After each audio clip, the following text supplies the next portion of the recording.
প্রিয় বন্ধুরা, কেমন আছেন সবাই? আমার ধানে মনে হচ্ছে পোকা লাগেছে। এখন এর ট্রিটমেন্টটা কি? এই যে আমার মেশিন জোড়া আমার এই পাশের জমি, এই যে দেখতে পাচ্ছেন এই যে কি পোকা লাগছে। এই পোকার জন্য আমি কি মেডিসিন দেব? সবাই সাবধানে যান। মেডিসিন না দিলে মনে হয় পোকা মরবে না, আমার ধান খেয়ে ফেলবে, ধান চুষে ফেলবে। এই যে আরও ফড়িং মনে হচ্ছে ধরেছে, আমার অবশ্যই ওষুধ দেওয়া উচিত।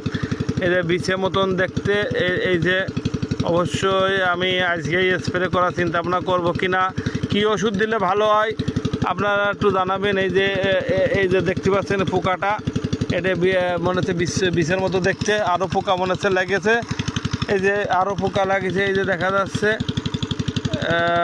ওই যে ছোটো পোকা দেখা যাচ্ছে না। তা যাই হোক, আমি কী স্প্রে করলে ভালো হবে বন্ধুরা অবশ্যই জানাবেন। আমার ধানে মনে হচ্ছে পোকা লেগেছে, আর ধানে পর্যাপ্ত পরিমাণ ভেজাল। মনে হচ্ছে যে ধান কিছু আগে পেকে যাবে আর কিছু পরে পাকবে। তো যাই হোক, আল্লাহ পাক যা দিচ্ছে শুক্রিয়া, আলহামদুলিল্লাহ। সবাই দোয়া করবেন। আর কি ওষুধ দিলে আমার এই পোকাগুলো যাবে সবাই একটু কমেন্টে জানাবেন। আসসালামু আলাইকুম ওয়া রাহমাতুল্লাহ।